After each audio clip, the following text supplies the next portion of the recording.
স্মার্টফোনের বাজারে নতুন কোনো ফোন আসার খবর সাধারণত প্রযুক্তি প্রেমীদের মধ্যেই সীমাবদ্ধ থাকে, কিন্তু আইফোনের ক্ষেত্রে চিত্রটা একটু ভিন্ন।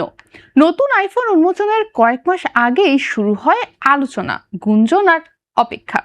বিশ্বের সবচেয়ে মূল্যবান প্রযুক্তি প্রতিষ্ঠানগুলোর একটি অ্যাপলের এই ফোন শুধু একটি ডিভাইসই নয়, অনেকের কাছে এটি মর্যাদা, প্রযুক্তি এবং জীবনযাত্রার প্রতীকও।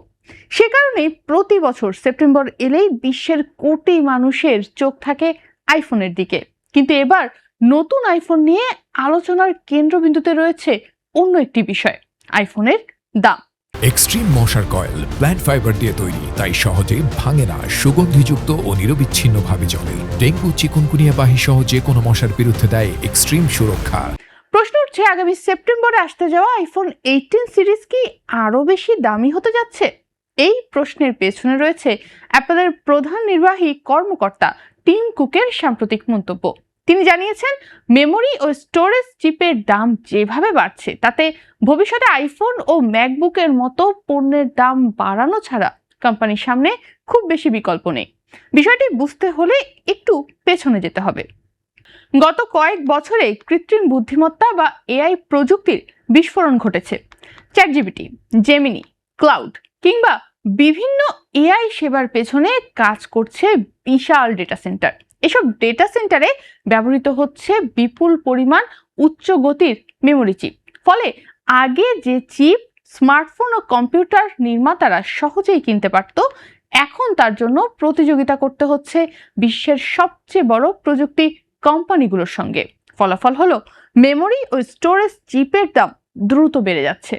সরবরাহ আগের মতো সহজলভ্য নেই। অ্যাপল সহ অন্যান্য ভোক্তা প্রযুক্তি পণ্য নির্মাতারা এখন উৎপাদন ব্যয় বৃদ্ধির চাপ অনুভব করছে।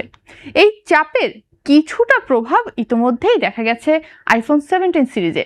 আইফোন 17 এর প্রারম্ভিক মূল্য $799 হলেও প্রো মডেলগুলোর দাম আগের বছরের তুলনায় $100 পর্যন্ত বেড়েছিল।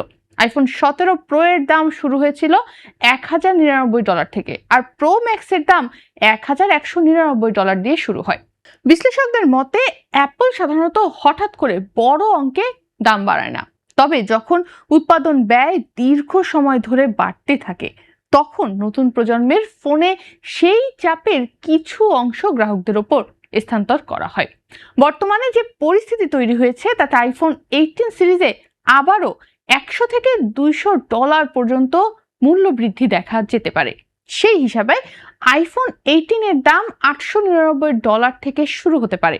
আইফোন 18 এয়ারের মূল্য $1099, আইফোন 18 প্রো এর মূল্য $1299 এবং আইফোন 18 প্রো ম্যাক্স $1399 পর্যন্ত পৌঁছাতে পারে বলে ধারণা করা হচ্ছে।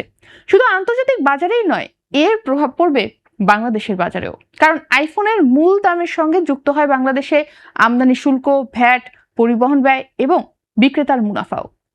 সেই হিসেবে বাংলাদেশের বাজারে আইফোন 18 এর দাম $1,20,000 টাকার কাছাকাছি থেকে শুরু হতে পারে। ফলে যুক্তরাষ্ট্রে $1,399 আইফোন 18 প্রো ম্যাক্সের দাম বাংলাদেশের বাজারে সহজেই $2 লাখ টাকা ছাড়িয়ে যেতে পারে। আরও একটি বিষয় পরিস্থিতিকে আরো বেশি জটিল করে তুলেছে, যুক্তরাষ্ট্র ও চীনের প্রযুক্তি প্রতিযোগিতা।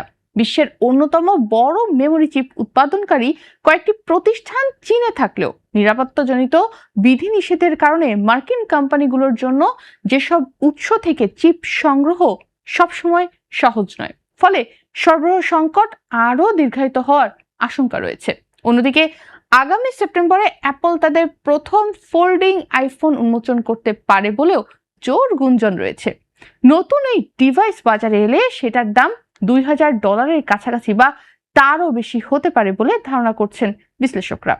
সব মিলিয়ে আইফোন 18 শুধু নতুন প্রযুক্তি বা নতুন ডিজাইনের কারণে আলোচনায় আসছে না, এটি হতে পারে অ্যাপলের ইতিহাসের অন্যতম ব্যয়বহুল আইফোন সিরিজ। আর যদি মেমোরি চিপের সংকট ও এআই খাতের চাহিদা বর্তমান গতিতে বাড়তে থাকে, তাহলে আগামী বছরগুলোতে আইফোনের দাম আরও উঁচুতে উঠতে পারে।